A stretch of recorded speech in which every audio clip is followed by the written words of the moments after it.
Waiting just in case we're already recording. Hey, it looks like we are live on Sox Populi. We are doing a draft night special. In case you thought that 5:45 Central meant for it 5:45 Central, that was silly. What are you talking about? But we're here right about at draft day, draft time start. Here with Malachi Hayes, I'm going to just call him our resident expert. You'll be hearing a lot from him during our live broadcast, and of course Tommy Barbie. I'm sure he is drafting right behind Malachi in terms of his knowledge overall. Before we have a little bit of I guess, White Sox pick, chatter or anticipation, whatever, just right off, realistically, in terms of who the White Sox might be able to have fall to them, either one of you have a guy in mind that you'd really, like a Christmas morning type of thing that falls to the White Sox, a guy they shouldn't get that they may end up still getting? Yeah, Chase Dollander is a guy, the right-handed pitcher from Tennessee, who's been connected to the Sox a lot lately. He came into this college season pretty much ranked as the number one pitching prospect in the country. He had kind of an up and down year for Tennessee, and of course Paul Skeens then went and stole all of his thunder. The other thing with him is that he has what some might call suboptimal fastball shape. I think we're going to talk about that a little bit later as we get into guys like Skeens and Rhett Lauder, for example. But again, just a classic guy who came into the year looking like he was probably going to be a top 2 or 3 pick.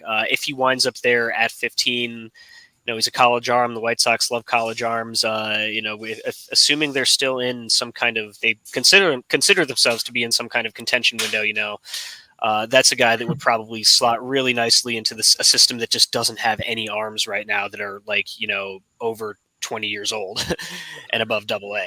So that's kind of my guy right there. Yeah. My role here, guys, is to just try and insert a joke. I'm going to use the one that I have that I've already even used, and that is, there's a family connection. We have a $100 in the system, so who knows?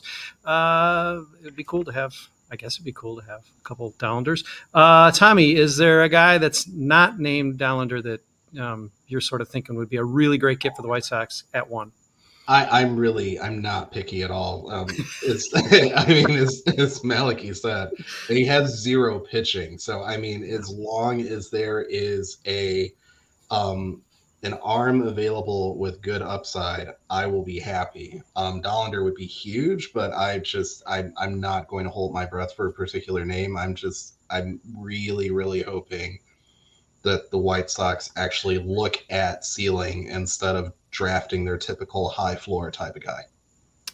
Yeah, the White Sox have one draft under Mike Shirley. It seems to be in the early going, I guess, very early returns, perhaps a little bit different, and I dare say maybe a little bit more successful than we're used to seeing from White Sox drafts. But it was very pitching heavy. Do you guys get the sense that they're going to still go arm heavy, given the fact that there are almost literally, let me check my notes, yes, 0 starters in the entire system?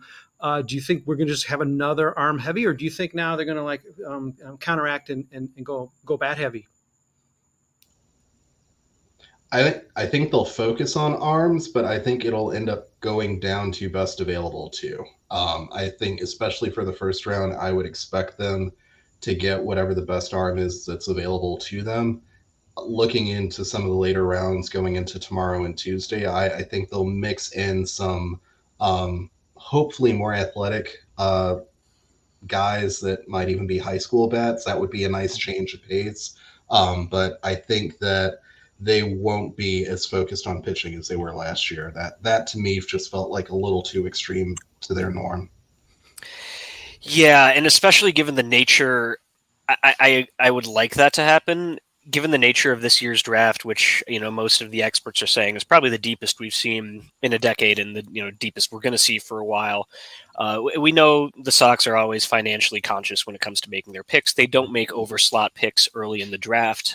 It wouldn't surprise me to see, given how deep everything is and how many good high school players and even college players are potentially going to be available later in the first round in those comp picks in the second round. It wouldn't be super surprising to see them go with a relatively safe college bat or arm. The bat they've been connected to thus far is Yohandy Morales, the third baseman for Miami, and then try to get them to a slot or slightly under slot deal, and then maybe jump on some of those those high upside prep hit players later on. It's a strategy they tried a few years ago. I want to say it was 2020 when they took Garrett Crochet at 11, who didn't have a lot of college experience, and that was 2020, his season. He only had like 3 starts or something like that. He had come out of the bullpen the year before, and then took that money that they saved there and ended up giving a big overslot bonus to Jared Kelly. And then also convincing Matt Thompson and Andrew Dahlquist to that might have been the year before, I don't remember, to forego college and get into their system. So they have a little bit of a history there in recent years. It hasn't worked very well, of course, but that probably has something a little more to do with their lack of player development than anything else. It's a strategy that can work really well if you have good player development. It kind of originated with the CBA that was signed about 10 years ago. The prime example that really kicked it off was back in 2012 when you saw Houston take Carlos Correa number 1 when Byron Buxton was kind of universally considered the number 1 prospect, and then they turned around and used those savings to convince Lance McCullers Jr. to not go to college and get into their system. And that works really well for teams like the Astros and the Dodgers and those guys. Maybe not so much for the Sox, but that being said, I don't think it's a bad strategy. But you have to hit on those later picks, and don't have a great history of doing that. So. Shout out 2020, the 5-pick draft, our Sports Illustrated days where we did a video for every pick because we had 5 picks. What else were we going to talk about? Yes, the double first round pick where the White Sox, probably shocking everybody, did a bold money move and somehow convinced Jared Kelly, hey, not only don't go to school, but if you're everybody's scared of you, nobody thinks you're going to not go to Texas. So here's a bag of money. Here's some money. Come and join us. And only now are we beginning to see, if we talk a little bit about the guys, we're beginning to see some real results from Kelly, having just sort of fooled him into being a reliever briefly. And now it seems like he's able to string together 4 or 5 innings in a row the way we hoped he'd be able to do, maybe right out of things. And if we talk about, this obviously just starting yesterday, Noah Schultz, a guy that got a slow start to the season, but has been, we're talking about a Nore Vera type of situation here where he had 18 scoreless or whatever in the DSL, so we can't go too crazy about it yet. But Noah Schultz early results is about as good as you could possibly hope for. And that was I don't know if you call it a risky pick, a pretty risky pick by the White Sox, given the fact that his status was lower. White Sox, went hard after him, as part of a, sort of whatever money strategy, make sure you wrap up your first round guy. But he's turning out, at least at this very early point, to be everything, advertised and maybe a little more.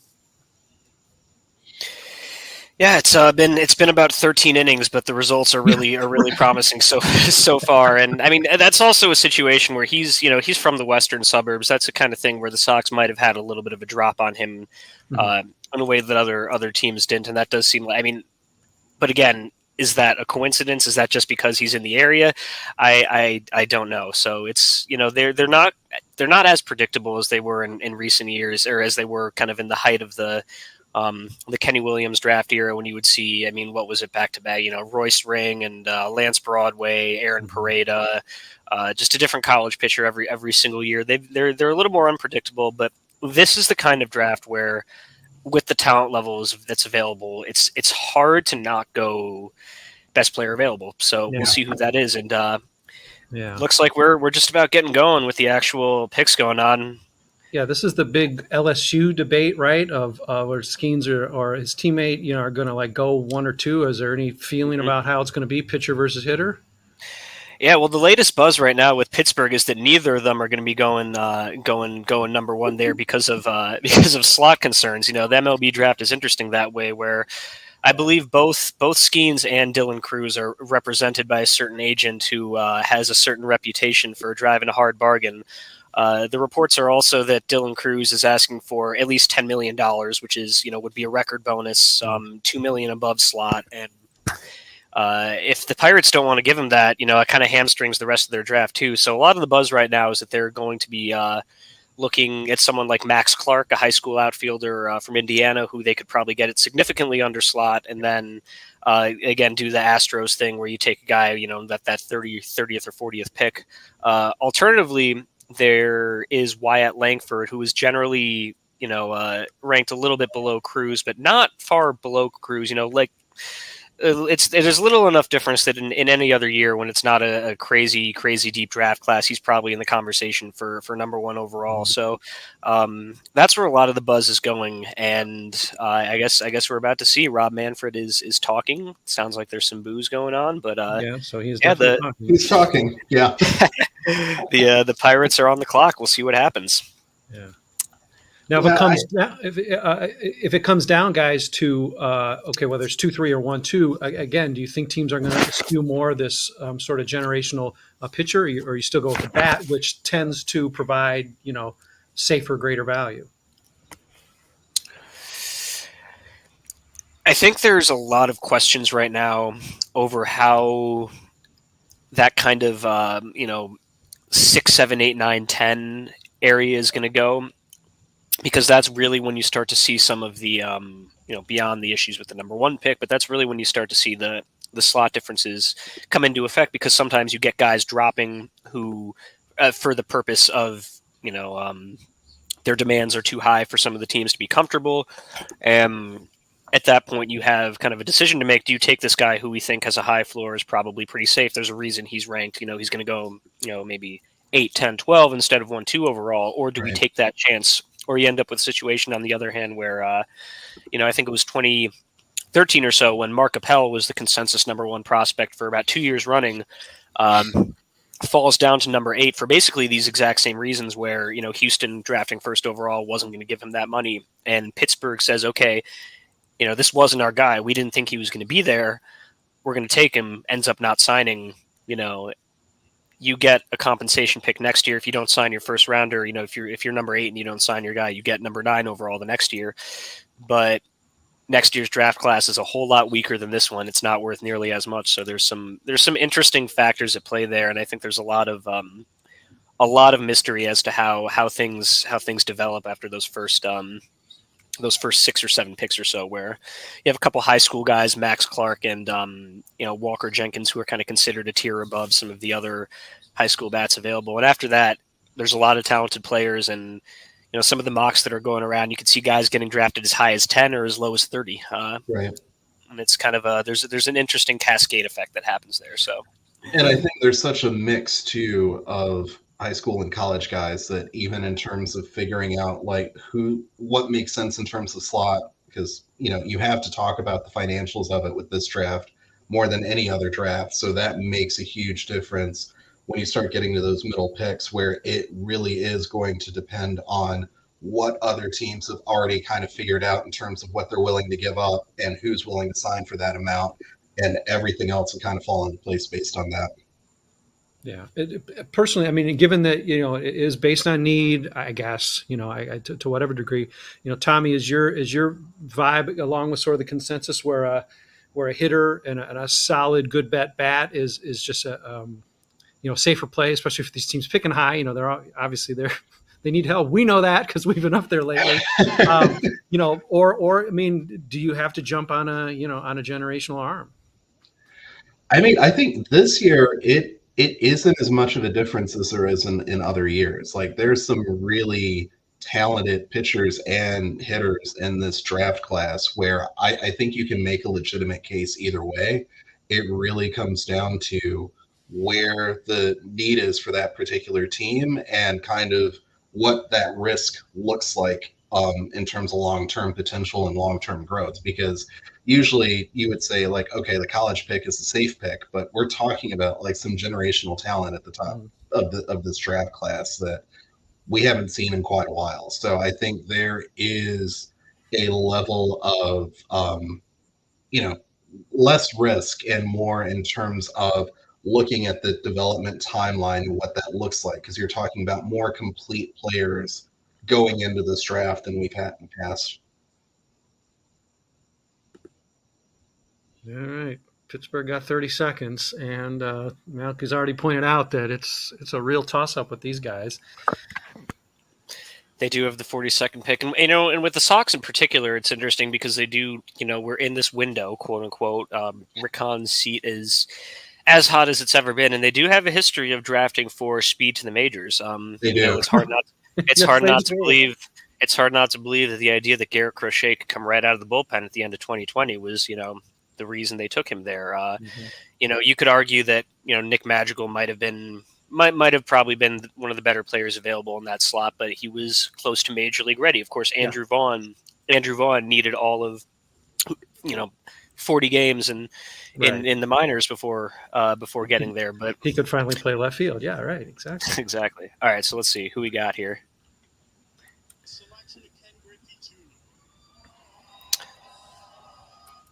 Come on, Manfred. For a guy who really does not like baseball, he likes to hear himself talk.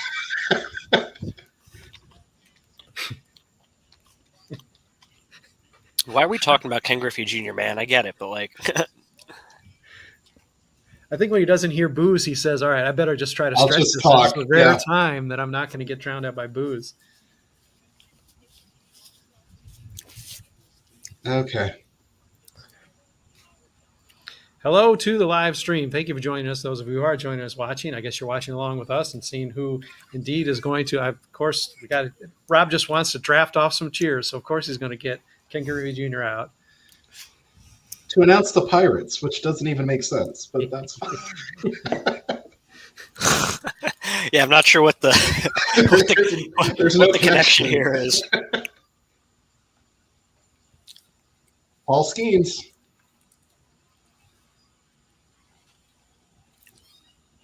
All right.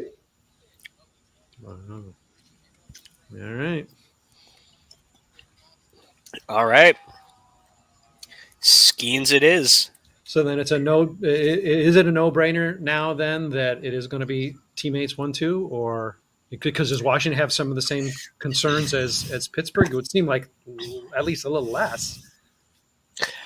Yeah, Washington is not a team that's typically concerned too much about slot bonuses. The word is that most of the mocks were were that they were infatuated with Skeens at number 2. I mean, it's interesting because the idea is that Skeens could probably pitch in a big league rotation right now, and the Pirates are in a place where the NL Central is not very good.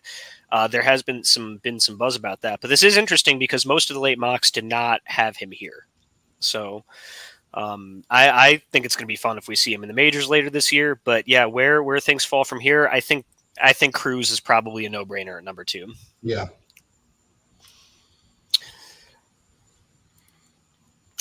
Gosh, he was so dominant. I mean, you look at some of those numbers. Let me find the list right here, but the number of college pitchers who have ever struck out 200 guys in a season is very, very low. People are calling him the best prospect, the best pitching prospect since Strasburg, pretty much. The concerns with him are that his fastball shape is not ideal, which is to say that when you're looking at a fastball these days with all of the all of the data information that we have, there's two types of things you really want. You want a fastball, generally speaking, there's a lot of, you want to be an outlier, but broadly speaking, you like either a vertical fastball that's going to spin very upright and get a lot of rise, or you want a kind of sinker that's going to move like a bowling ball and have outlier movement either downward or to the side. Skeens has neither of those things. He's in the blob, as you might say, where it has an okay amount of rise, it has an okay amount of run.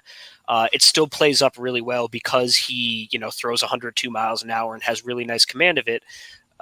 But there are some concerns that he might not actually be the kind of ace in the major leagues that we might expect from him based on his college performance, just because his fastball might not perform quite as well in the strike zone, as it does against college hitters. MLB hitters are the best in the world, and velocity and command aren't everything. If you're a hitter that can time that up, you're not getting that movement that's going to make you swing under it or pound it straight into the ground, then you might give up more homers than you like. It's a little bit.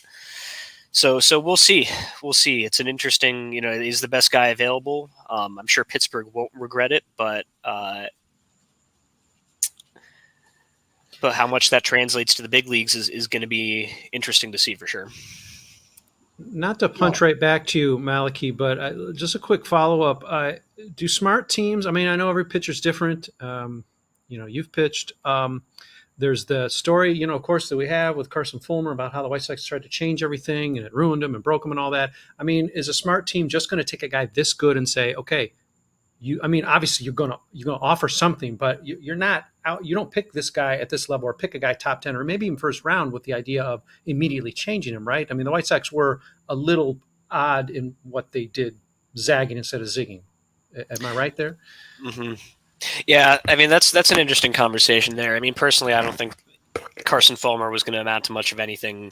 Fair. In any case, but I think with a guy like Skeens, you're right. I mean, fastball shape is something that you can work with and change, but it's also a function a lot of the times of arm slot and natural release, which is, with a guy like him who's so good at everything else, it's just not something you want to mess with. So I think, this is a finished product more or less, and that's why you're taking him number one. There's no projectability here.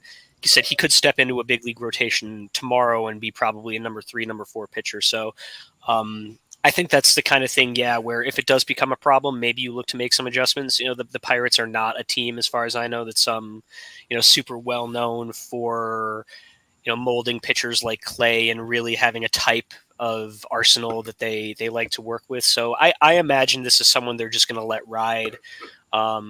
Maybe give him a couple starts in the minors, and if you have problems, you make adjustments. But it's good enough right now that I think you got to wait and see before you even make any changes. You let this ride until there are problems. Yeah. Tommy, as we're waiting on the second pick, or either one of you guys, is the thought that the White Sox have had a tendency to take, types, guys that might have less dimension, not necessarily the Ken Williams athletes. I guess Rob Manfred is he's gonna surf the booze. And who do we got too? All right. Yeah, well, it's one of the. Here we go. Wow, 1-2. That's something. That's pretty cool. I mean, he is probably the best hitting prospect we've seen in quite some time. I mean, his average exit velocity was above 95 miles an hour. He can play center field. He's a 5-tool guy. The only concerns with him, from what I understand, is that he has trouble elevating the ball sometimes. It's a little bit of a potentially Vlad Guerrero Jr., even Eloy Jimenez hitting profile, where you have trouble getting to all of that raw power just because you hit the ball on the ground too much. But, the risk of that is probably the risk that that's actually going to hold back his entire profile is low enough that, again, it's a problem you fix when you get there. The Nationals have a pretty good history with outfielders, as we know. This is probably as safe a pick as you can get. They're, like I said, not a team that typically minds ponying up for the big dollars. They gave Steven Strasburg his money. They gave Bryce Harper his money. Mike Rizzo is, I believe, actually the only GM in baseball longer tenured than Rick Hahn, other than Brian Cashman. Mm-hmm. So, it's the same philosophy there. This is a guy who you don't mess around. You're getting a generational talent. Give him what he wants. Get him to the big leagues in a couple of years when the Nationals are ready to compete. It's kind of hard to go wrong with this pick. So, one would assume that we're going to see Wyatt Langford go number 3 to Detroit here, but we've been surprised before. Last year, Kamar Rocker was on nobody's radar with Texas picking it around number 3 wherever they were. So it wasn't as deep of a draft, but it's never too late to be surprised. That's for sure. When Detroit, Tommy, when Detroit isn't overpaying Javier Baez to come play for them, or whatever it is called that he does, doing antics for them. Leadership. I mean, how do you assess the fact? I mean, this is a team that's been on the rise now for, it seems like, a couple of years, and it does seem like they're treading water. I mean, they've had some tasty picks. It seems like they're maybe not coming through with all that their White Sox, right? Because their rebuild has been perpetual. So they're not doing a terribly good job stocking, despite the fact they do have some real talent even at the major league level now. Yeah, I mean, I think the injuries where they've hit for a lot of their prospects has really delayed their rise at least 1 to 2 years in terms of development. But, even the guys that are up there, looking at Torkelson, haven't hit that level that everybody was kind of ready for or expecting. So I think that's a huge part of it. But Detroit to me is in a really good spot because they have an opportunity to really use some of these high draft picks now to help round out the core that they already have. And, so I mean, I'm assuming it's Wyatt Langford too. If that's the case, like that's a huge talent to have in your outfield for the Tigers. So I mean, I think that there's a lot of opportunities there for them to really shore up their not only their immediate short term, but also longer term needs too. Mm-hmm. Yeah, go ahead, Brett. Sorry. No. Please drop some knowledge. Yeah, I think the Tigers kind of find themselves almost in a similar position as the White Sox, where they're not what you would consider a quote unquote smart team, and that they've kind of fallen behind the times a little bit. And there was, in terms of kind of modern scouting and player evaluation practices, and also similar to the White Sox, Mike Ilitch died about a little bit less than 10 years ago, and his son took over. And as is always the case, the child, the nepo baby, is always a lot stingier than the dad. So there's a point where they stopped, giving out contracts to guys like Prince Fielder, Victor Martinez. They were paying those guys, and now they're not anymore. And at the same time, they're not particularly great at developing players either, like the White Sox. They bring in a lot of guys who have a very high baseline level of talent, and like the Sox, have difficulty capitalizing on them. Matt Manning pitched great the other day, but he has not been, as a major leaguer, kind of what was touted of him as a prospect. Casey Mize looked like a number 3 starter before Tommy John surgery, which is not necessarily what you want to see, out of a clear-cut number 1 pick. Tarek Skubal is good, but he, also might be a number 4 starter, can't find the zone, can't stay healthy, hasn't really shown that level of development. I mean, Spencer Torkelson has looked worse than Andrew Vaughn at this point. That Javi Baez contract does not look good. I think Langford is probably in that category, similar to Cruz, where he's good enough that it's hard to mess him up. You can probably get him in the major leagues in a year or two. Oh, wow. He'll be a solid hitter, but I think you guys are a second ahead of me. So yeah, Tommy's got the fast call. Breaking news from Tommy Barbie. Max Clark. So wow, Max Clark it is. First surprise of the night. So then what becomes interesting to see is where does Detroit go with their second pick in the draft? Now, yeah. I don't know where that is offhand. Let me find out. Probably somewhere in the comp round, I would imagine, but let's see. Yeah, they've got the third.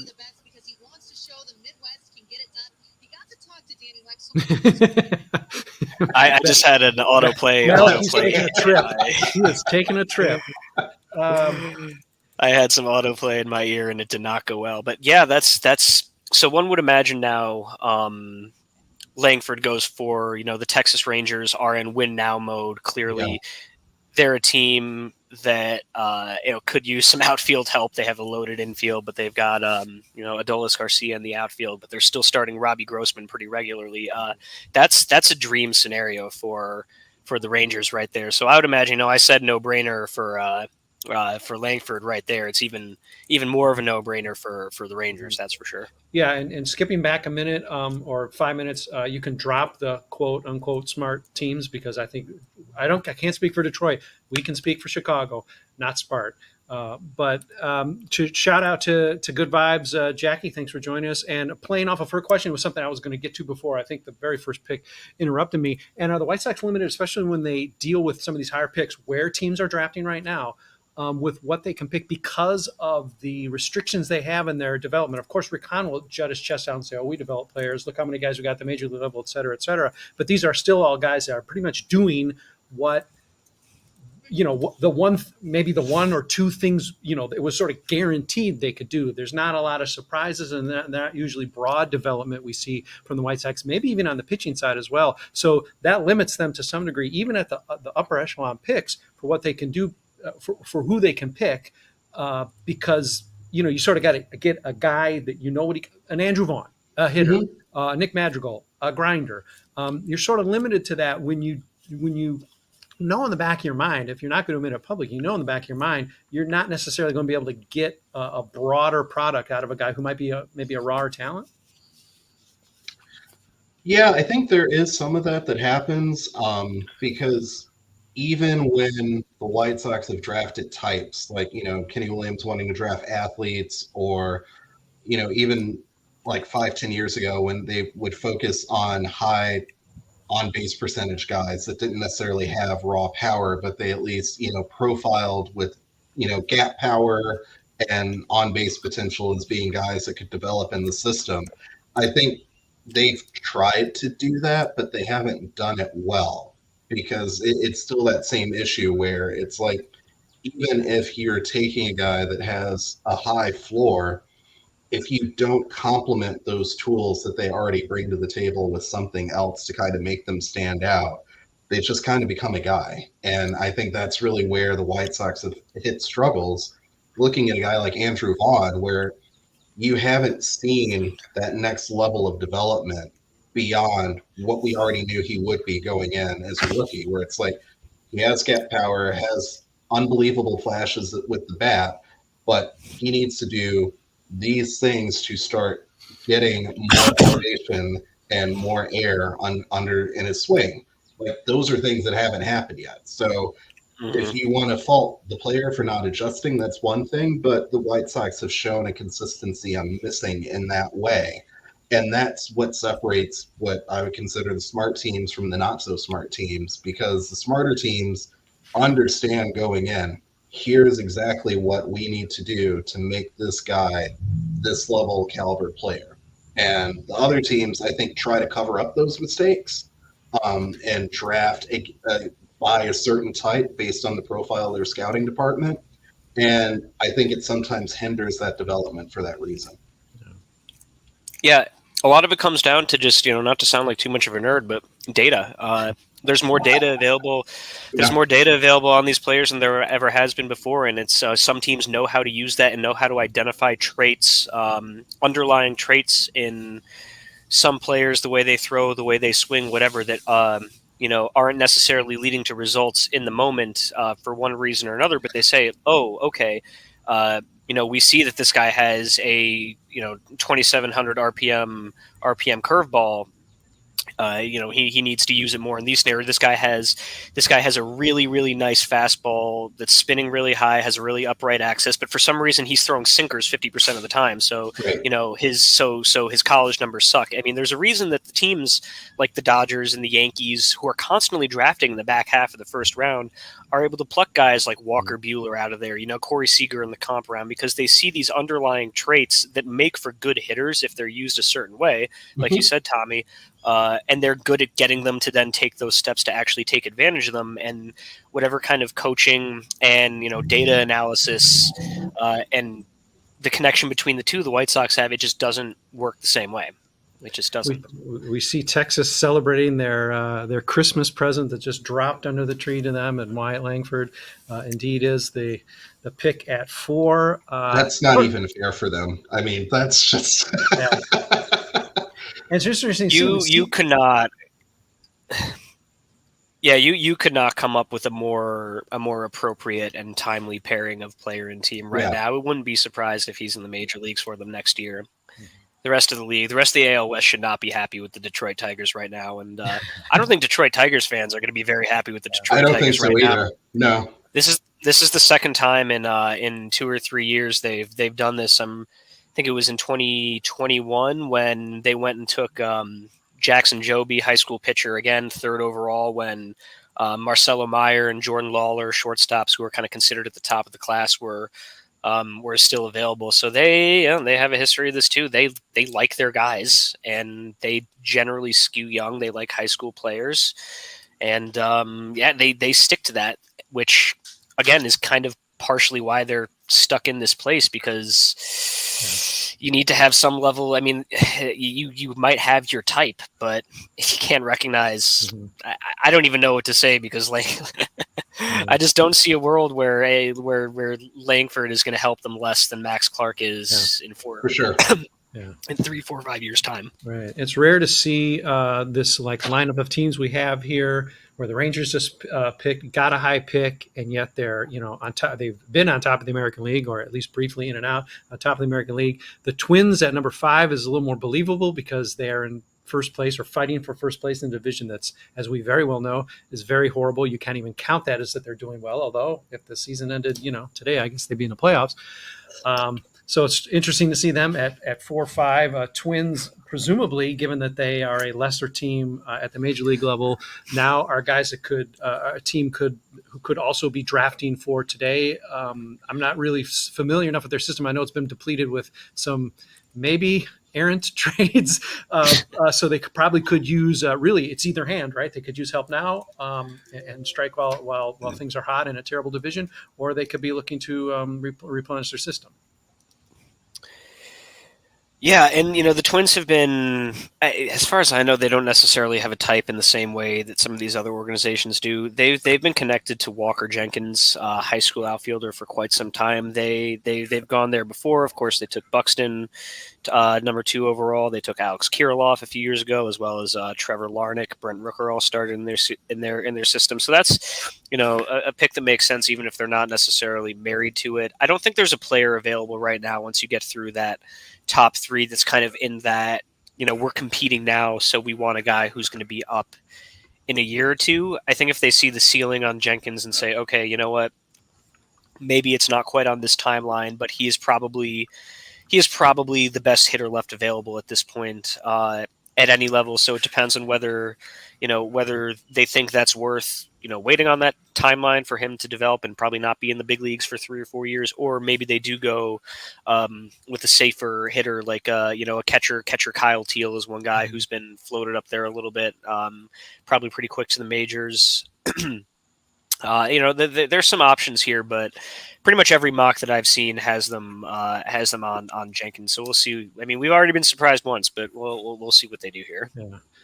Let me jump in real quick and say that we're not sure if we're going to be doing anything necessarily tomorrow night after like day 2 or day 1, day 1 of the draft, but certainly we'll do something wrapping up right now. We've got our apparently, hey, look out for him. We've got our Luke Smales apparently on the field for us and not able to join us tonight, but hopefully for the wrap up on Tuesday, he may be able to join in and give an assessment of the entire 20-pick draft, as I hope maybe Tommy and/or Malachi will be able to join me as well, and we can assess whether the White Sox seem to or project to be doing as well this year as maybe they did last year, because it seems like some of those lower sleeper picks are playing out. Okay, I hear the boos. That must be the Minnesota Twins are ready to draft.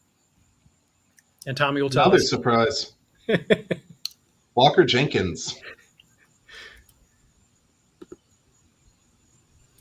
Oh, did they go with Jenkins? Yeah.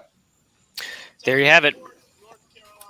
And that's kind of the last of the real, top tier of high school bats available. So now this is where things really, really get interesting, where you probably have a tier of guys that's, maybe 8 to 10 players deep. You've got some, contact-oriented shortstops like, Jacob Gonzalez, a shortstop from Mississippi, is one. Jacob Wilson, who is from Grand Canyon College, is out there. Either one of those guys could be an option.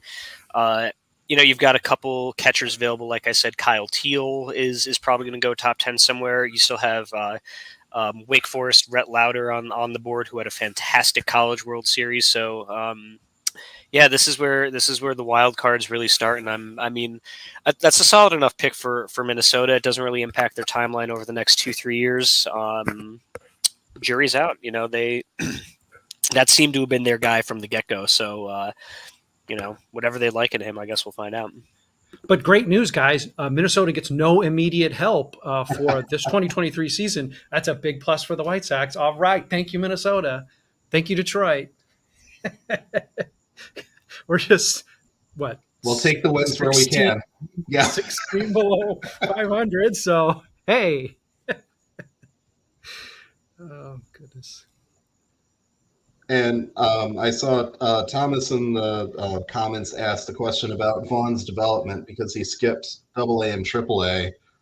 Brett, I agree with your point about him being a little bit of an outlier, but I think even if there's some players.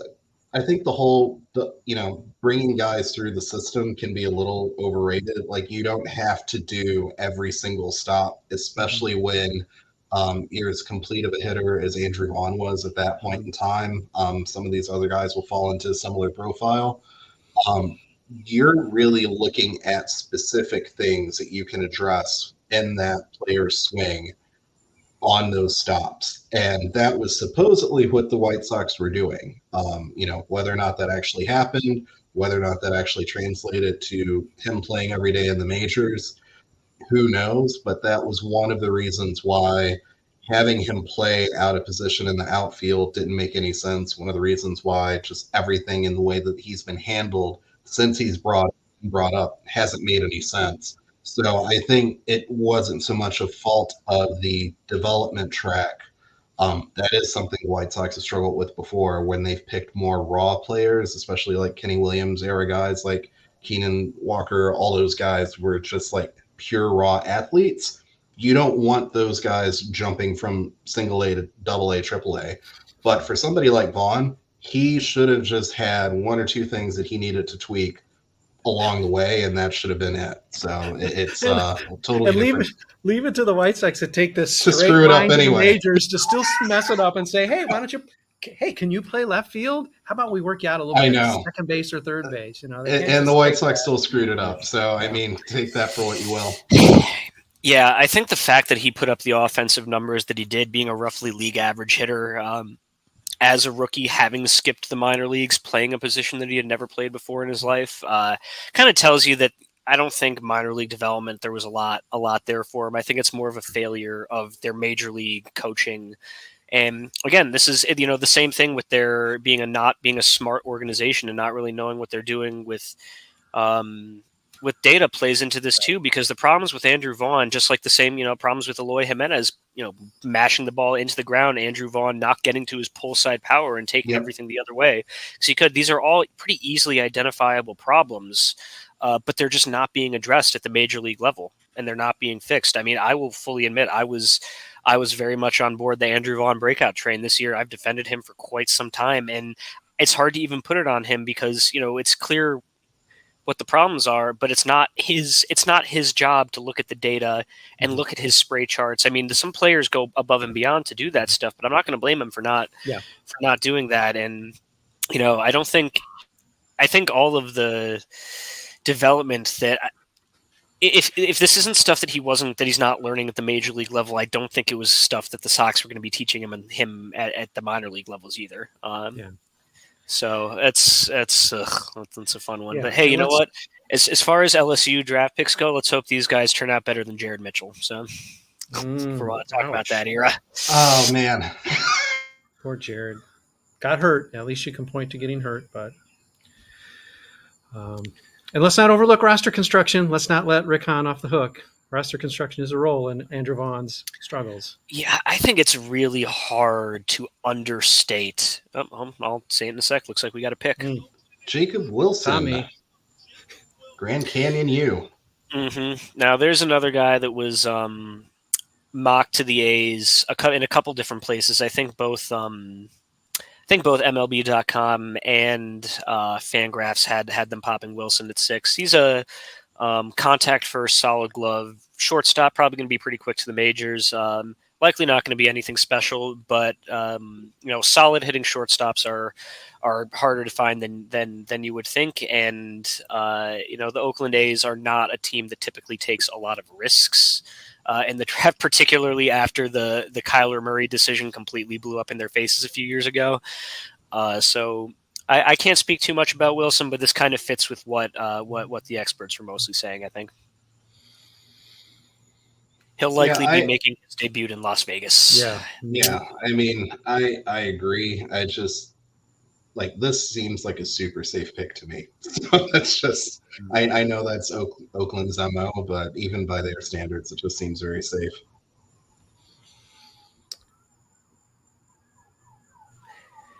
Yeah, and like I said before, this is where things start to get interesting with the pitchers. Rhett Lauder could drop anywhere from 7 probably to 11, 12.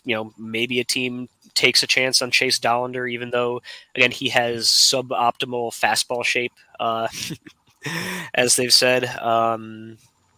And now we're also starting to get into the teams that aren't like super bad right now. So we're not True. necessarily in best player available territory. We're in, okay, what fits our development timeline, what fits like the kind of traits that we like, that kind of stuff. So Fangraphs has as well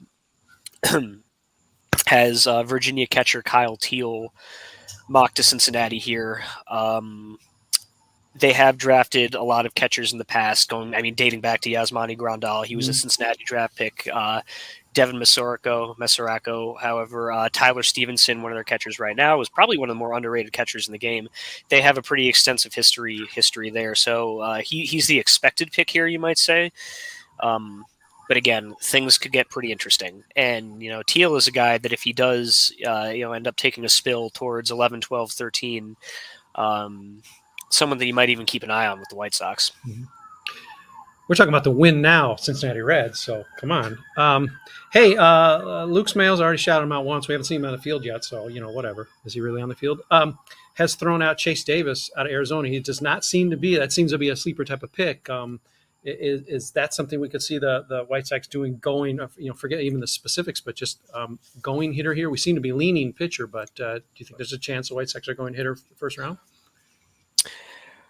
I think, at this point, I'm only getting my information from the people who actually have inside info, and people have been kind of, saying with Dollander specifically, not expecting him to fall that low with the kind of organizational philosophy the White Sox typically go with, that if he's there, they'll take him. But dating back months, the name that they've been connected to there is Yohandy Morales, the third baseman from Miami, kind of fits in their historical lane of college hitters with some power potential and some decent contact ability who probably aren't going to be anything super special. Chase Davis, so Chase Davis probably is a legitimate possibility there, and he's a name that I've heard from a few different people whose evaluation abilities I genuinely trust, that he's probably getting under-mocked here. He's a guy whose exit velocities are typically as good as anybody in the game. He's also probably going to be pretty quick to the majors. He doesn't necessarily have some of the swing and miss issues that you often see with guys with that power ability. So if he's a guy that is there at 15 and, the White Sox feel like maybe taking a little bit of risk then and jumping a few spots over where the rest of the industry seems to have him, then I don't think I would be super unhappy with that pick, and particularly their need in the outfield. I know you don't draft for positional need, but you can speak even in the minor league system who they got right now. Yeah. Yeah. Unfortunately, the list of positions Right. is more than one, You got which is infielders. unfortunate. But You got yes, Colson they do have Montgomery sitting there. You got Brian Ramos sitting there in the outfield. I mean, I don't know. Is Blake Rutherford still around? For fuck's sake, like. Yeah, really. Yeah. But I mean, I will say Chase Davis is a guy that makes sense to me. He strikes me as being kind of like and I mean this in the best way possible, a Kenny Williams pick, because he has that raw power potential with the athleticism that is well within his wheelhouse of picks. So for those of you conspiracy theorists like me that are wondering how much Rick Hahn is influencing who's selected in the draft and what kind of scouting is happening, that would be a very Kenny Williams type pick. An indication of go ahead. Oh no, sorry, and correct me if I'm wrong, Brett, because you were actually there in the sense, if I remember correctly, part of the the reasoning for the shuffle that happened about 10 years ago when Kenny got bumped upstairs and Rick Hahn was officially given the GM title was not only that they were probably gonna lose Hahn to another team at that point, but if I remember hearing that Kenny more wanted to get back towards the scouting side and the player development side of things, which is of course where he was the scouting director. That's where he got his start. So I don't think that's I don't think that's conspiracy minded at all, Tommy. Actually, I would put my money on that probably being more true than not, honestly, just based on what I know about this closed esoteric organization. or Tommy taking a look at the future leadership of the Chicago White Sox. And that's where I'm going. Is it a Ken Williams Jr. Exactly. pick? Yeah. Oh, That's we managed to exactly drag it. that You stuff know, into a draft podcast. It's like, it's still so. I don't think anything could possibly sum up this organization and their draft issues, philosophy, development, whatever you want to call it, is that the time they decided they were going to stop drafting, nepo children, right at Alec Thomas, who is, became, of course, a top 50 prospect and is going to be a starting, might take a year or two to develop, but I think is going to be a very good player for the Arizona Diamondbacks. So, I mean, Osni Guillen, go ahead and take Osni Guillen, but the guy who could actually play, who went to Mount Carmel High School right in your bloody backyard, nope, that's where we're drawing the line. Yeah. Downside, if we do not end up having Chase Dallender fall to us, is we'll have a little less entertaining engagement from Hunter's mom. She's been very active with us on Twitter. She's always appreciative of the articles we wrote, because Hunter has struggled this year, but his pro debut sort of coming out of nowhere was pretty impressive. So I know she's very engaged with our work, and that's really what the draft should be all about. Pick the people who will engage most with us and at Southside Sox. So really, who that person is, that's really what it comes down to for me. Cincinnati Reds appear to have taken Rhett Lauder with the 7th overall pick, who had a dominant College World Series for a Wake Forest team that came absolutely out of nowhere. Went 15-0 this season. I know pitcher wins are like totally out the window now and nobody cares. But I think one of my biggest old head beliefs is that wins can still tell you something, in the sense that if you're really piling up an absurd number of wins, that means you're going deep into games and you're keeping your team in the game the entire time. A year where I don't think a guy who wins 18 games in a year is necessarily by any means better than a guy who wins 8 games in a year. But if you thinking about, that Justin Verlander MVP season, I think he's the last guy to win 24 games in the season. If you get 24 wins in 35 starts, that means something. Rhett Lauder was a guy who was going out there. Think of it this way. You pick up a win in 15 of the 19 starts you make in a season. You are doing a lot for your team. You are a competitor. You are bringing a lot of things to the table that you're not maybe necessarily going to get out of your, the kind of moldable, projectable guy who throws 102 miles an hour, but breaks after 80 innings, type mold. So I'm a big fan of this pick for, again, a team that is in win now mode. Yeah, and not just Malachi, because college teams are perhaps at least slightly more willing to abuse their pitchers, but those wins seem to count more. It's harder to get maybe a cheap win. You got guys going, if you're a horse starter, if you're a Friday starter or whatever, you're probably putting up some big innings. You're sort of earning, those wins as much as you can earn a win, as opposed to, the way we dismiss it at the major league level. So yeah, I think there's a little bit more true to life with wins, maybe still at the NCAA level, that we even see at Major League Baseball level.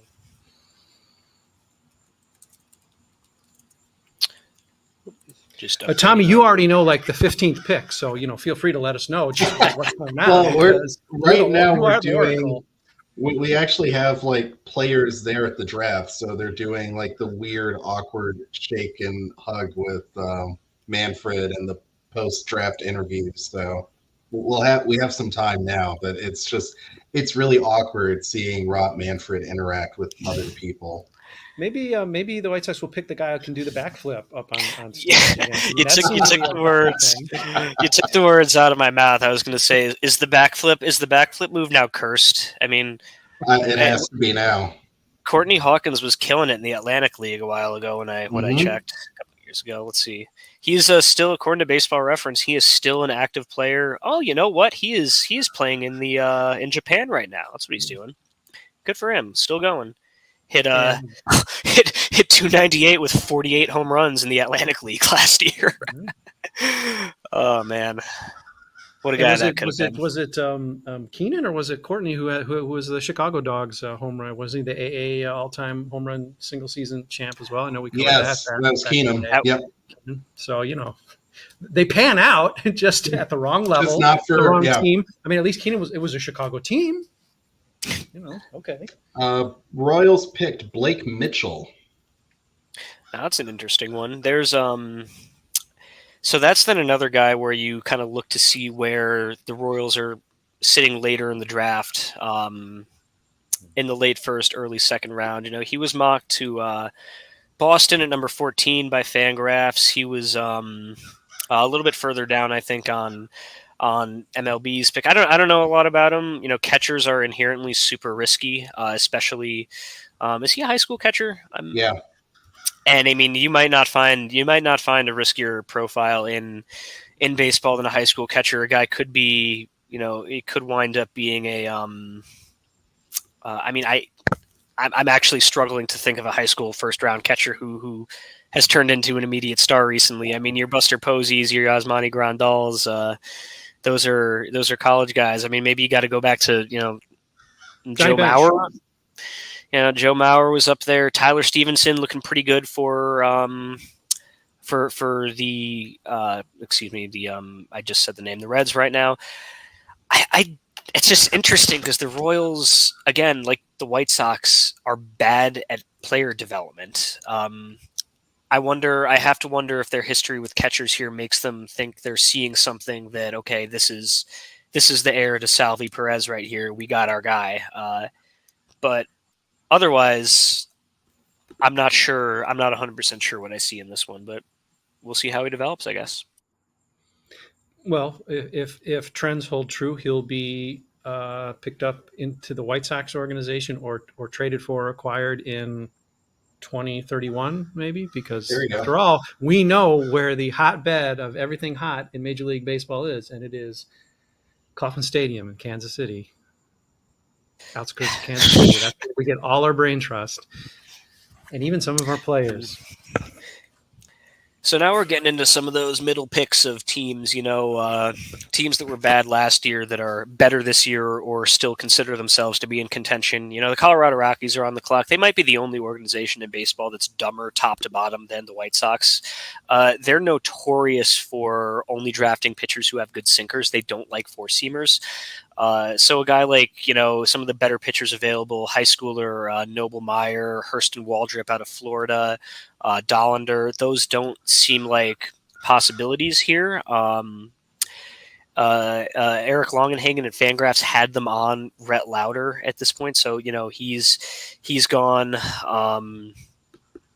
It's the Rockies are always kind of a toss up, but they do tend to gravitate towards toolsy high school players. Zach Veen from a couple years ago is an example. David Dahl a few years before that, who I believe went right before Courtney Hawkins. So this pick is liable to be kind of a wild card. Some of the best, you might see TCU third baseman Braden Taylor as the best player on some guys' boards. He was mocked top 7, top 8 by most teams. They don't have a third baseman right now since trading Nolan Arenado. There's guys like high school players like Colin Houck, shortstop Arjun Nimala still out there. That kind of fits their profile.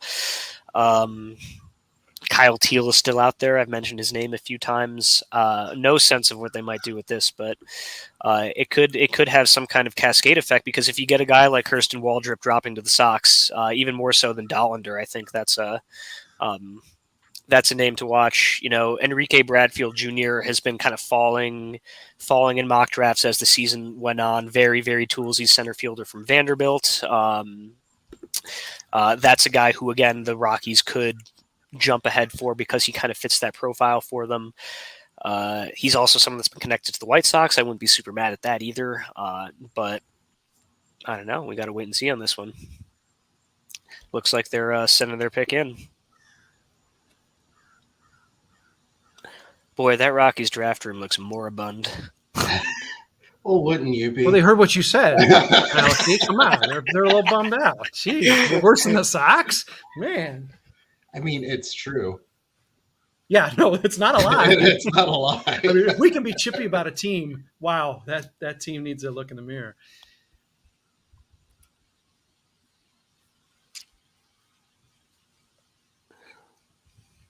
Rob Manfred is responsible. I want everybody to know Rob Manfred is responsible for this dead air. Not us. Yeah. Boy, we're getting closer and closer to the Sox, and there's some interesting names there. I think if I think if Waldrop is still there, he's really my guy. Watched him pitch quite a bit at Florida this past year. His split changeup is probably the best single pitch in the draft, according to some, and that is something we do. We Chase Dollander. There goes. Oh, okay, interesting. There goes Dollander.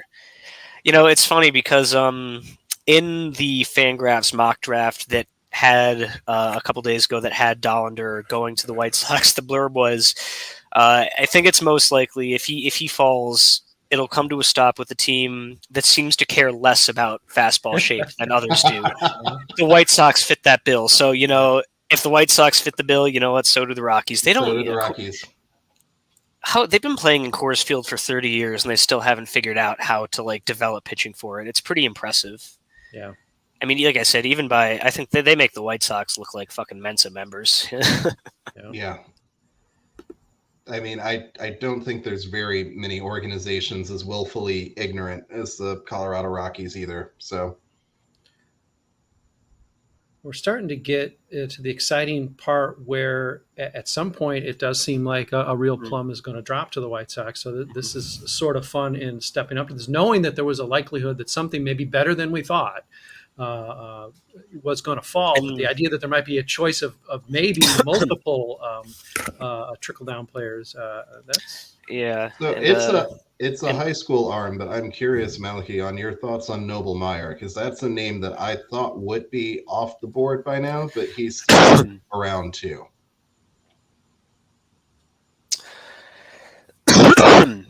Sorry, can you say it again? I cut out for a half second. I was wondering what your thoughts were on Noble Meyer, a high school pitcher that I don't have been taken by now. I don't have a whole lot on him other than he is considered, the best prep pitcher out there. If he's falling this far in the draft after being mocked top 10 by most organizations, I have to imagine that it's not a great fit for the White Sox because he's probably going to be asking for overslot money. And at this point, the fact that he's actually falling could be a sign that he's being what they call floated down to the bottom of the first round, where you have a team saying, look, we'll give you your overslot money. We'll give you your $3 million bonus or whatever later in the first round. If you fall and you say to a team picking 15th, 16th, I'm not signing with you for slot. You've got to, right. You say upright, I'm not signing for slot. You got to give me this much money. At which point the Sox say, okay, we're not doing that. Forget about it. You're off our board. Mm-hmm. And Thomas, in the comments there, you're right. It is that is why they tend to gravitate towards sinker ball pitchers. You induce more grounders. Fly ball pitchers tend to not do very well in Coors Field at all. The only issue is, as far as it goes, it hasn't worked. It hasn't worked. It straight up hasn't worked. They've gotten sinker ballers that still can't pitch at Coors Field. So I mean, that's not, yeah.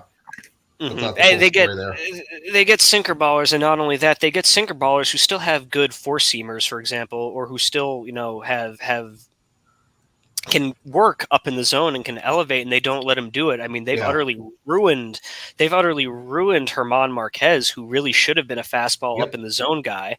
Like I said, they have their strategy, they stick to it, but it just, I mean, Kyle Freeland is probably the best pitcher they've developed outside of Marquez in the past however many years. And every time I watch that guy pitch, I look at his ERA and I watch him pitch and I'm like, how is he still in the majors? And I look at his ERA and it's in the mid fours. It's okay. But it's going to be interesting to see what they do with Dollander for sure. They don't care about fastball shape, as we know. All right, so do we have a pick coming in here for the Marlins, who I think have been mostly connected to Jacob Gonzalez from a couple different outlets, the shortstop from Mississippi, who is a pretty hit tool driven guy. He's going to make a lot of contact, take the ball the other way. Kind of fits the bill of what Miami has looked for in recent years. But again, they also love, as we know, pitchers with great changeups. Sandy Alcantara, Pablo Lopez for a minute. Oh gosh, that 2010 Ubaldo Jimenez season, man, that was that was next. Gosh, that was something, man.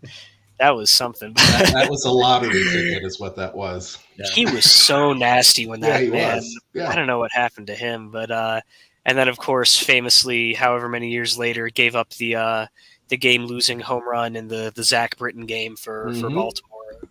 The game known as the Zach Britton game because Zach Britton didn't pitch in it. Right. Good old Buck Showalter. But yeah, it seems like the consensus here is that the Marlins are going to go with a relatively safe pick. Oh, whoa. Where I was going with that is that they like pitchers, right-handers with good changeups. So Waldrop is a fit there. But Tommy, you seem to have the intel here. Noble Meyer. So there goes Meyer. Perfect timing. Way to go, Tommy. Are you from the future? Only on the internet, Brett. How do the White Sox end up, Tommy? Are they going to move? It's not pretty. Okay. I'm cutting you off. So now we got the... Oh my gosh, he looks like he's just a giant baby. Tiny. So now we're in territory here. We got the Angels on the clock. I think just about everybody has mocked Kyle Teal to them, the catcher. That being said, they are not good at. They don't have a lot of pitching. They're not great at developing pitching. They famously, I think it was 2021, used the first year that the draft was cut down to 20 rounds. They used all 20 picks on pitchers. Right. Oh yeah. And they still don't really have a lot of pitching. Patrick Sandoval is nice. He's inconsistent. Ohtani will be playing for the Dodgers in about a month and a half. So Waldrop feels like a very, very logical choice here. He's the best pitcher available on the board by far. So after that, it kind of goes up in the air. Do the Sox get their guy Morales? Do they take a shot on someone like Teal if he falls? There's a few high school infielders, Colin Houck, who I feel like, is he related to Tanner Houck, the Red Sox pitcher? I thought he was. Know, but it doesn't seem like a super common name. But you've got him. You've got what's his name, Nolan. I'm not quite sure how to pronounce his name, but Nolan Shanuel, who's a first baseman for Florida Atlantic, who has huge raw power. Definitely fits the bill there. Not too similar from. Not doing another first baseman. No, come on. Why'd you bring that up? Jeez, Han's listening. Mike Shirley, overrule. Look, man. I didn't make it up. I know. I didn't make it up. I just say it. Like I said, Enrique Bradfield Jr. is a guy who has been mocked anywhere from the top 10 to out of the first round, and also fits the bill historically. He's a college pick, but of very, very toolsy outfielders. Doesn't have a lot of pop, but will probably be quick to the majors and steal 40, 50 bags a year. I can't say I'd be terribly unhappy with that, just because getting another plus outfielder who can run the bases and with a little bit of plate discipline is music to my ears personally.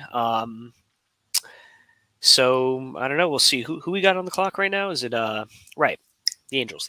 I just said that. Cubs coming up at 13. They're interesting. They tend to move around a little bit. They don't have a type as far as I know.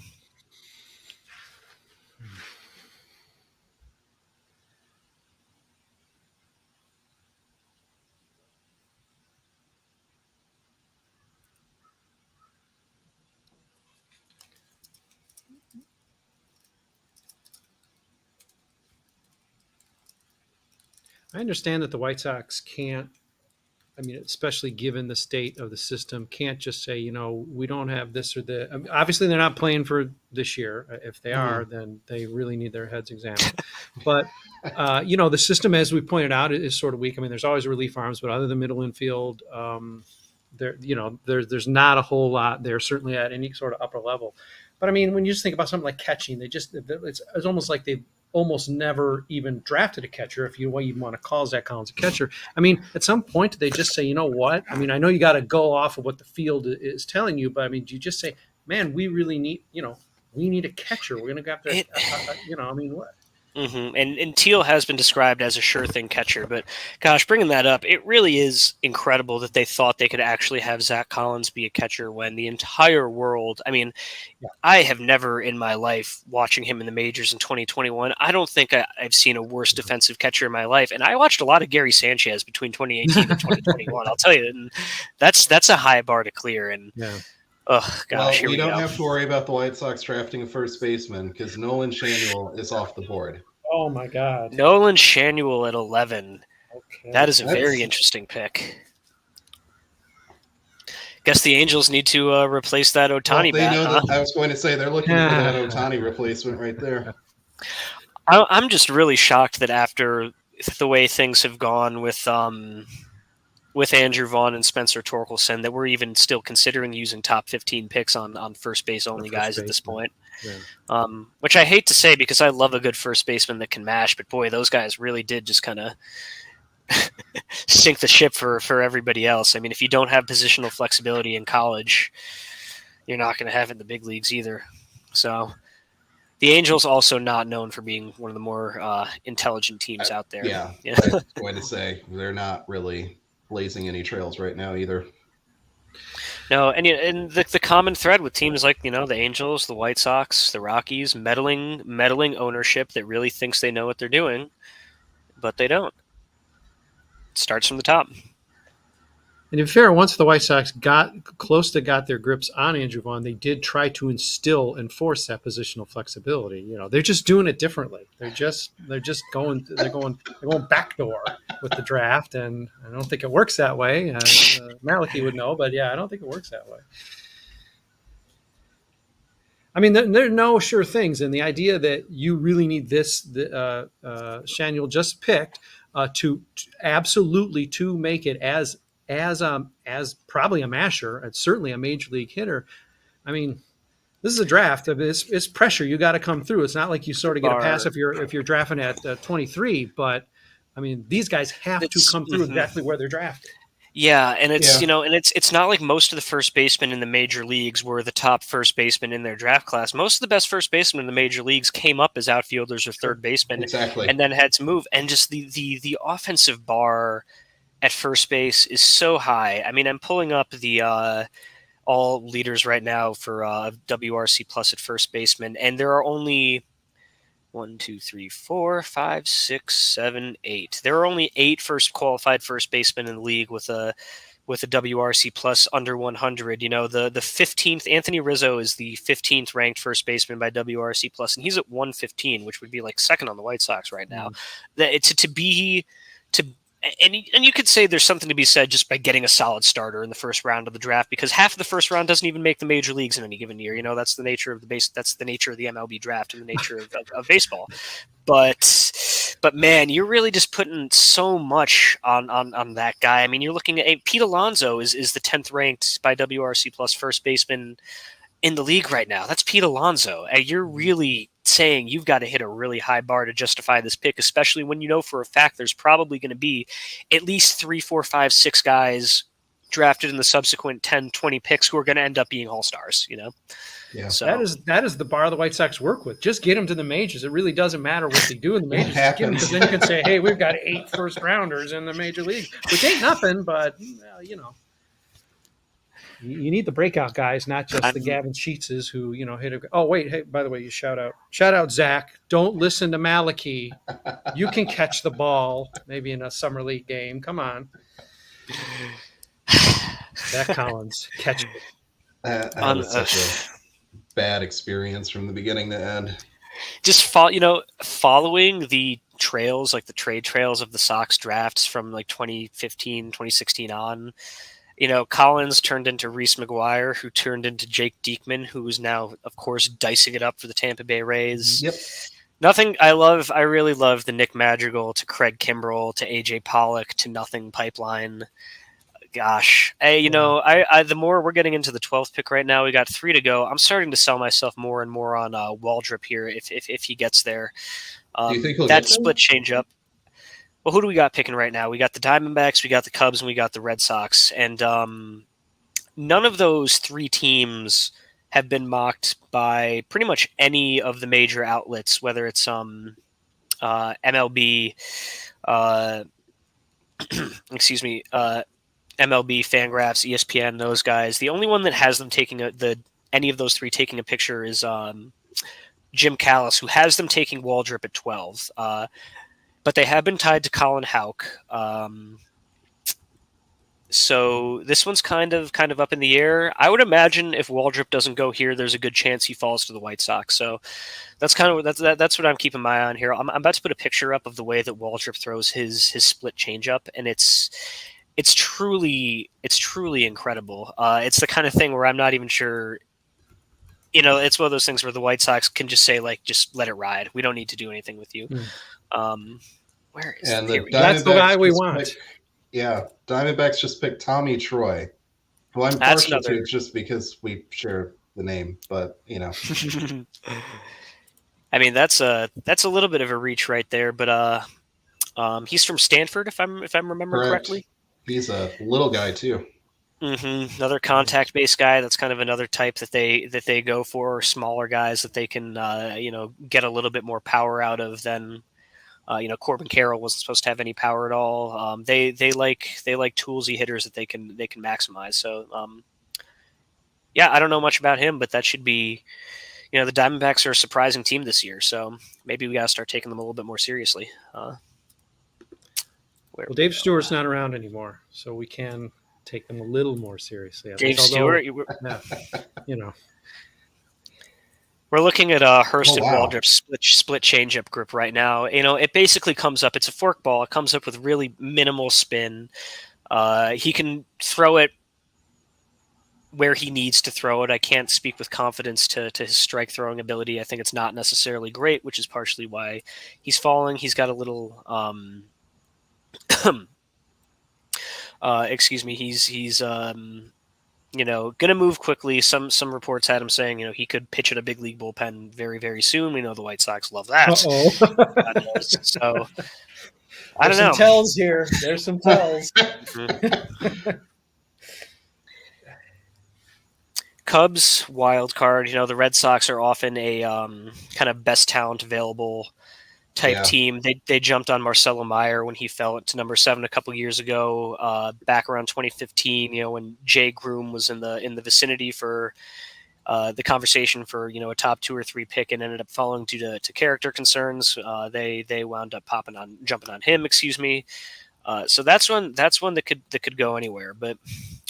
Very interested to see what the Cubs do because they've been kind of all over the place in recent years, and they're also in this kind of in between place as an organization right now. Where are they competing? Are they trying to compete? What's going on there? I don't know. Yeah.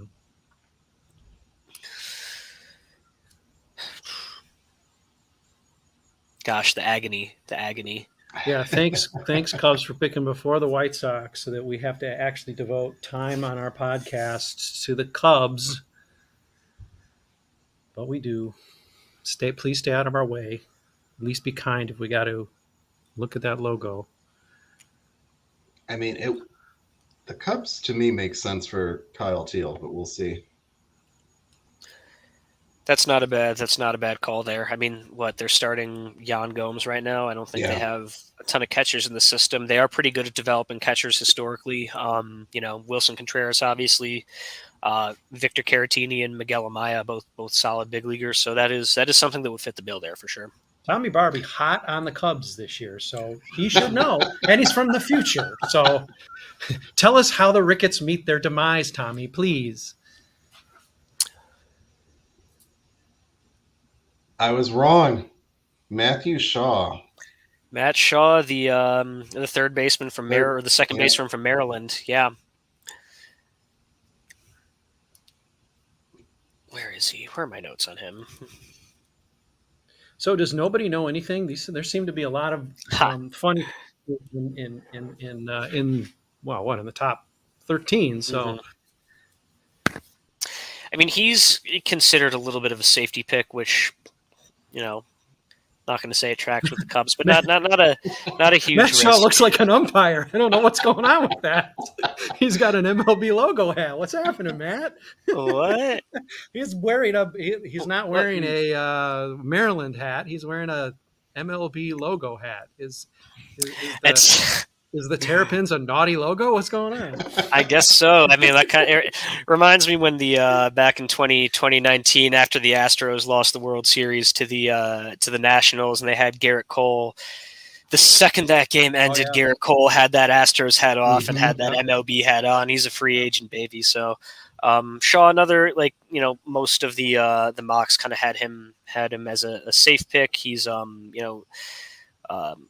guys who are listed at second baseman coming out of the draft tend to be a little risky in the sense that they don't often have a high ceiling on the defensive spectrum. You can't move over to shortstop from second typically, but this seems like the Cubs. The Cubs also have a history with those kinds of guys, taking Nico Horner a few years ago, trading for Nick Madrigal, which having Nick Madrigal play third base on a regular basis is really something to watch. I gotta say, it's an experience. So it's an experience. So, go ahead. Sorry. No, I was just gonna say, Matt, I don't blame you. I wouldn't want to wear the hat either. So it seems like the Sox are going to have their pick of their relatively whoever they want, high floor college guys. Whether you're going to get, if you want, you're going to get one of Waldrop or Yohandy Morales, who again, no one had him mocked higher than the White Sox at 15, which doesn't really make me feel great about that personally. Kind of a again, lower end of the positional spectrum there. And I would not, I keep coming back to Enrique Bradfield Jr., who has slid down the entire season, didn't quite have as great a year for Vanderbilt as you want for, a guy who's considered going top 10. He only at 279. But again, he's a plus center fielder, a plus runner, pretty good plate discipline, draws walks, doesn't strike out a lot. It's a guy that could probably appeal to the White Sox, especially given the makeup of their roster now. It fills a hole that they really desperately need. So we'll see where the Red Sox go here. But either way, I mean, the Sox could surprise us as always, but I can't say I'm too unhappy from our perspective as far as how things have until you hear the pick. But yes, this does seem like it is. You hear the pick. But, yes. I mean, that's what I was going to say, is that they almost have too many choices on where they could go in directions right now. So I feel good about the options that are available, because there's really anywhere they could go would be pretty decent, but it's also the White Sox.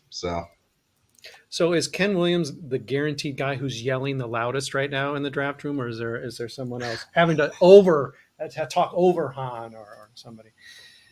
I think they probably locked Han in the broom closet somewhere. So I guess that will come down to what this pick is, because if it's off the board, then we know, he got out. Yeah, he got out, and he's the only one who he got access to a phone. It's just the special code to rob. Oh, it's like, don't pay attention to anyone else. This is who we want. Yeah, scratch the pick. Put an MLB hat on the guy that you think we pick, because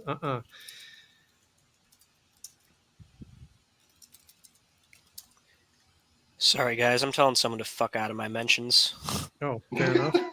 This is why I'm out of Twitter. That'll happen. It's just a mild-mannered draft podcast.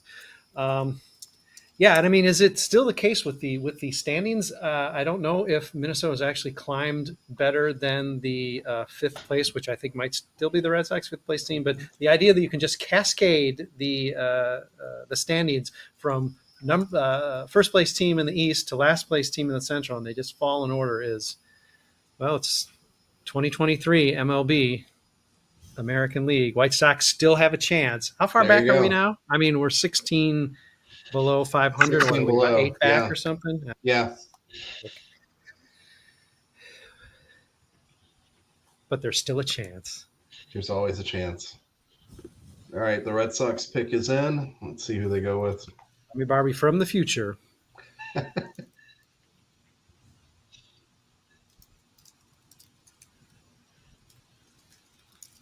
I mean, I haven't caught up to Tommy, so I don't think either of us are. Kyle Teal is off the board. Kyle Teal. Okay. The All whole right, board. White Sox are on the board. Whole So the board. White all the Sox pitchers. are on the clock. Oh my god! All the pitching that they want. This is what we're here for, guys. This is what we're That's here for. So nerve-wracking because I'm The just moment of truth. expecting something that's going to make me cry. All right, Tommy, I'm going to request that you don't spoil this for us, so we can all That's fine. we can drop our F bombs in all unison. embrace it together. Exactly. Just you Exactly. can take this time to tell us how the season ends, and that'll get us up into we all know how. We don't need you from the future to know how that works out, Tommy. No, I am genuinely curious on just kind of what the rating cycle is with the White Sox right now between now and the end of July, because I don't get confidence from the fact that Juan still doesn't seem to have an idea beyond hoping that things will get better, which that's just like, you might as well not say anything at all, and not having a course of action with where they're going for even the trade deadline, let alone the draft. Gosh, the suspense is just too much.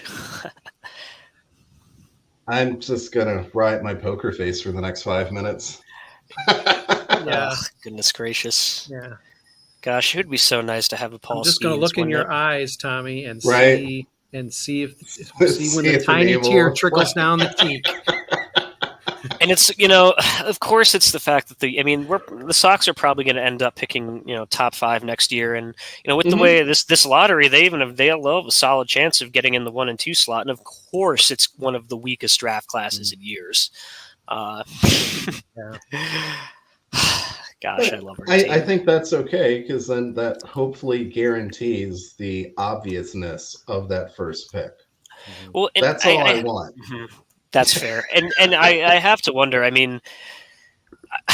you gotta get rid of this front office, because this is not just because of how incompetent they are in general, but given the makeup of the roster right now, I don't think they'd be the least attractive landing spot for a solid executive. They've got a pretty high baseline of major league talent. They just have no organizational depth. If you come in, with a top 5 pick next year, you have a chance, if you're an up and coming executive, to kind of start making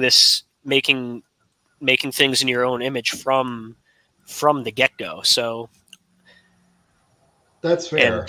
And I almost wonder if I'm becoming increasingly convinced that the warmth of the seat under Hahn is going to break this kind of trend of prep picks that we've seen the last couple of years. And I don't know. Waldrip or seems like too. It just seems like too obvious of a choice for that. It's like it's so right there for them that they can't. They're not. Yeah. I'm still looking for that tiny tear. All right, I'll just say that he's at the podium, so we'll see how this goes.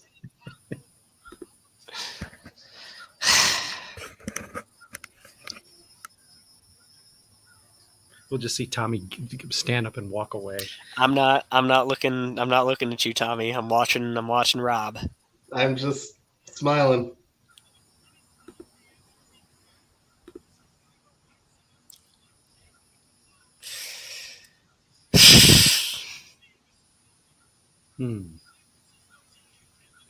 I don't fucking get it. Wow. They've got a top 30 shorts. They've got a top. Okay, thank you. They've got a top 30 shortstop prospect who is 19 years old right now. That's why I just you've smiled got at the you've camera, got 'cause Yohan. I didn't know what to say. You've got Yohan Moncada locked up for another however many years. I know you don't have a second baseman right now, but yeah, and this is your number 15. This mean, is the 15th pick. But this is why I was afraid of Rick Hahn potentially making decisions, because this feels like an incredibly short-sighted pick. And I don't have a problem with him as a player necessarily, but if you're drafting a guy who's, unless they really think Colson Montgomery is going to wind up at third base or second base or something like that, He's not But incredibly toolsy.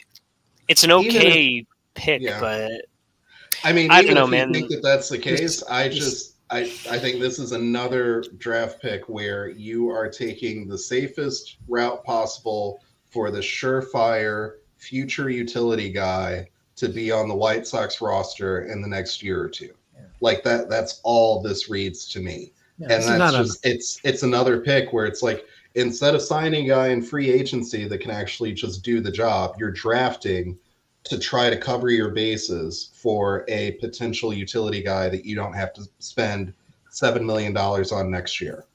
This is Because not a top of the food chain team, and No, this is a top of the food chain type of pick where it's like, man, we're stocked. Okay, hey, let's just pick the guy who yeah, showed best for us. this No, this just reeks to me of the kind of pick where, yeah, maybe an okay, second division regular, you're a first division utility guy, but this reeks of the kind of pick where you look back on it in 2 or 3 years and you look back at some of the players who are getting drafted 4 or 5, 6, 7, 8, 9, 10 picks after them, and you're like,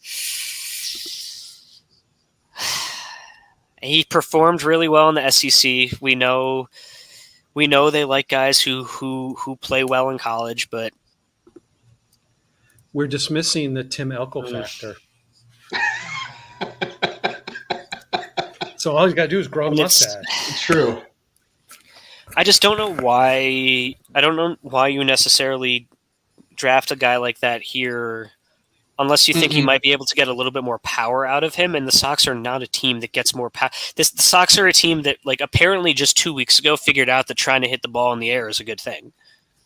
So, like, I don't want to be just like an instinctive negative because it's not the guys that we were looking for, but But and it's not a Zach Birdie or a Zach Collins where you're like, what are you doing? It's just an incredibly uninspired pick, Yeah. and uninspired is not something that this franchise can afford to do right now. Yeah, and this is the pick you make when everything's gone to form. Right. And, okay, maybe you're taking a slight risk on a guy, but it's not like a 10, 20 pick risk when guys have fallen to you out of the sky. And I understand that it's a deep draft, and for all we know, they might have somebody in mind for the later rounds where they do go over slot, where it's like, all right, we'll save money here and we'll do this later. That's fine. I don't think the White Sox are in the position to even have that type of negotiation because they need get fat at 15. You do, yeah. They need. There's all the pitching in the world available to them right now. Those are the guys that are lined up that you should take, and not another shortstop that can't he I don't even think he's got a stick at shortstop. So I mean, okay, you have a second baseman, great. There's nothing there. I just don't understand. Yeah, it's you don't draft for major league positional need, obviously, but you draft for where they fit in long term, and there's nothing about this pick that even makes sense from that standpoint. I mean, if you're going to draft a shortstop, usually you're drafting them because they're athletic enough to play multiple positions. If you're drafting somebody that you don't even think out of the gate can stick to shortstop, it's like, all right, you're getting yourself a second baseman because he doesn't have the power profile for third. So you're kind of stuck. Well, they didn't announce him as a first baseman, so I guess theoretically he might play a couple games and shortstop. So and John, I see your point up there in the comments, and especially with the team like the White Sox that is just incredibly frustrating to watch from a fundamental standpoint. They do pop the ball up a lot, but the fact of the matter is also you can't hit home runs if you don't hit the ball in the air, and the White Sox have a lot of guys who hit the ball really hard. Andrew Vaughn, Eloy Jimenez, Yohan Moncada put up pretty significant exit velocities. They just beat the ball on the ground too much, and when you have guys like that, the way that you get them to actually get to their power is to put the ball in the air more. And I'll tell you, what a difference, you want to know what Luis Robert Jr.'s fly ball percentage was last year? It was 32.9%. You want to know what it is this year? It's 43.7%. That's Some of But them not land over just- the fence. Yeah. Ball go far, team go far, and you can't make the ball go far without putting it in the air. And there's some guys. That doesn't mean it has to be a universal thing. If you're a guy like a Nick Madrigal or a Tim Anderson, where you have great bat control and you can, have a pretty good idea of, okay, I'm going to try to hit the ball. If I'm trying to hit the ball the other way and it's going to go the other way, or I'm going to try to go up the middle, or you know what, the shortstop is shading too much to the left, so I'm going to do this. Then it's not. There's never a universal strategy. You don't make everybody try to put the ball in the air, but the issue is that they can't get the guys who should be putting the ball in the air to put the ball in the air. Yeah. I'm I mean, you got So- and those guys with the ball on the ground have the wheels to make that work for them too. Grabbing the extra base, beating a ball out that when you're just pounding it in the ground. So, But it's not only just hitting it in the air. I mean, Andrew Vaughn, when we talked about him earlier, a perfect example is like David Ortiz, famously with the Twins, could not pull the ball to save his life. Did not have any, you wouldn't know that he had all the power that he had because he was basically just taking the same gap power approach to every part of the field. And it wasn't until he got to Boston and worked out, and they were like, hey, if you took all of that mass You're and big. just pulled it, you would hit a shit ton of home runs. Yeah, And that's what it takes. That's what it takes, and like I said, John, I do really see your point in there. But the White Sox are 28th in fly ball percentage this year. They were 26th last year in fly ball percentage. In 2021, when their power actually was a little bit better, they were still 29th. You go back to 2020, however, they're putting ball in the air at a pretty solid clip, which is when they actually were hitting for power at that point. Oh, you know what? Look, and John, when we They're get 19th. Frank Thomas, he can hit however he wants to hit. it's He can bunt.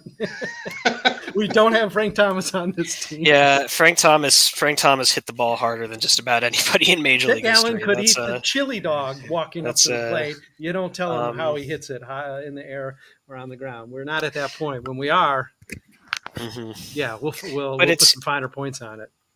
But it's the guys like Eloy Jimenez is the one that I come back to repeatedly. He runs some of the highest exit velocities in the game, and he hits the ball on the ground 50% of the time, and that's why the number of times you see Eloy smoke the ball 107, 105, 106 miles an hour, and right at a guy in the infield, ground ball double play because it's right there, and we have.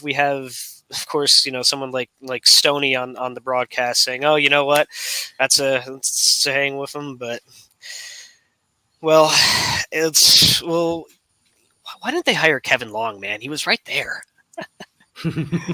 Like, I don't know, man. I don't know. It's just not super encouraging to see them continue to play it safe like that. And it's not.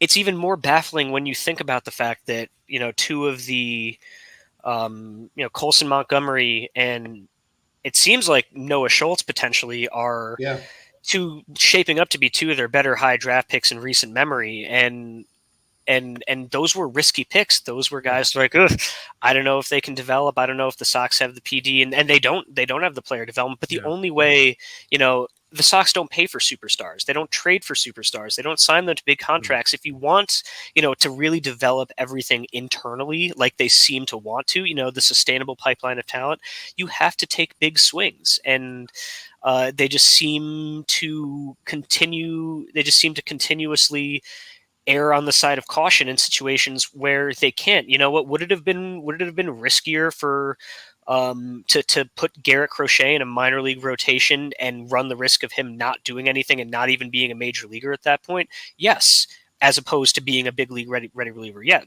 But that doesn't help the team put over the top when you're spending money on Andrew Benintendi instead of Bryce Harper. So I'm gonna hold my judgment on Wilson specifically because he might still be a very good player, but it's not inspiring. The Orioles pick up Enrique Bradfield Jr. I just wanted to throw that out there. Yeah. Mm-hmm. I mean, that to me is like going to be one of those draft pictures a few years from now great. that we're all going to be kind of looking at and being like, how did he fall to Yeah. 17? What did the Who were the White White Sox Sox do? draft instead of Mike Yeah. Trout? That's what I'm saying. I mean, and look, you that's what happens when you take the safe picks, though. Is you're gonna. I don't know. I can see it going both ways because they did make those risky picks with guys like Jared Mitchell, guys like Courtney Hawkins. They tried it and it didn't work, but the other stuff's not really working either. But they had a clear philosophy then too. Like, I mean, it's weird to say this because it backfired as badly as it did. But the White Sox were fairly ahead of the curve in terms of drafting raw, athletic baseball players that early on. Like that's what a lot of teams started doing now.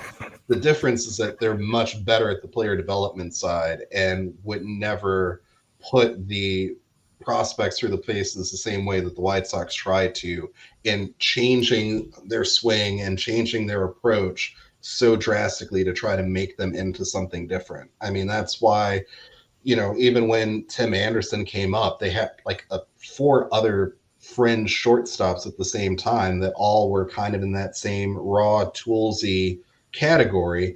And it was just like, all right, one of these guys has to stick. Now, should they have picked Simeon instead? Maybe, but that's a whole nother story. That's where I think the White Sox have had at least the right approach where it's like, this is who we are. This is what we want to draft.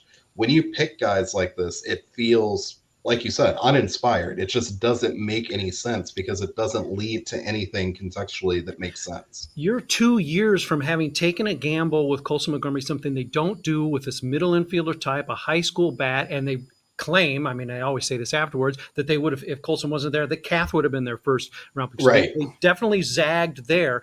With Montgomery, could it possibly have paid off to date better than it did? And yet we're already back to receding to changing that up. Not that you're going to draft a high school shortstop every year, but the idea that now they've taken the risk for the decade. And now that we're going to pull back, and then we're going to, I mean, it doesn't mean the draft is a mess. It doesn't mean that the draft isn't going to still turn out to be good, or that they've got some sort of scheming going on where somehow they're going to put money that was going to go at 15 and trickle it down the draft. Sure, I still have hope that Shirley's going to pull this out, but this is definitely a tough start, and more so, it's uninspiring from a philosophical standpoint because we're already off of having taken risks. Again, you can even argue that the Noah Schultz, of course, totally different, position, but that 13 innings in, paying off to whatever degree, it certainly hasn't blown up yet, and now we're already off of that. So now we've got to recede, and we've got to be conservative now for how many drafts. Yeah, and it's just that it's the type of pick that a consistently competitive team can afford to make and totally be okay if it doesn't pan out or if it turns into a utility player. But it's, there's a couple things is that if you're gonna draft a guy who might not even stick at shortstop, you don't want him to be a guy who might top out at 20-25 home run power. And that's exactly it. Yeah.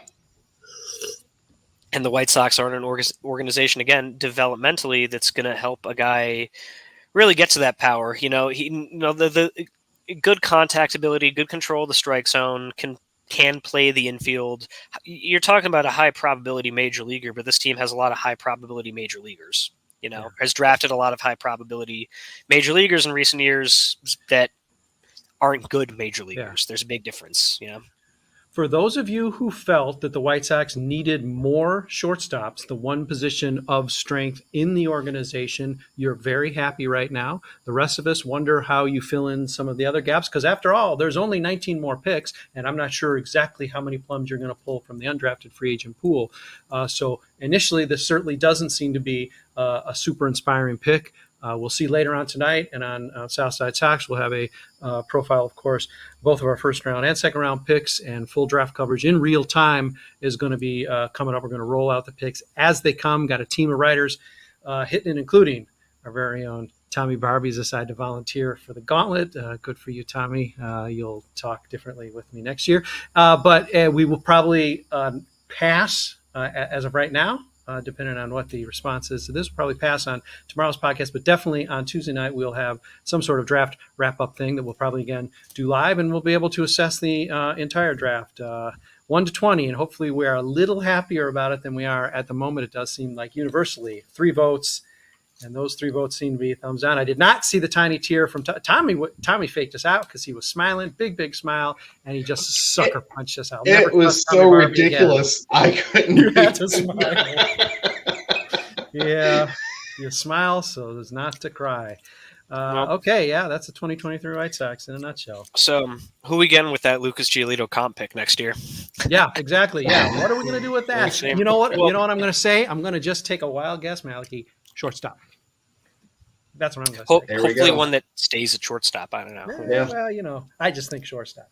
But anyway, yeah, I think we'll wrap up our live program here. Thanks, of course, for carrying a very heavy load, Maliki, with the scores of notes you had. Tommy filling in with, again, speaking from the future, and also some great information. Me, not sure what I did, but I'll be back again for more coming up probably in a couple days. We might be on tomorrow, but if you tune in and there's nothing, like there was at quarter to the hour today, don't get mad. Don't say I didn't warn you.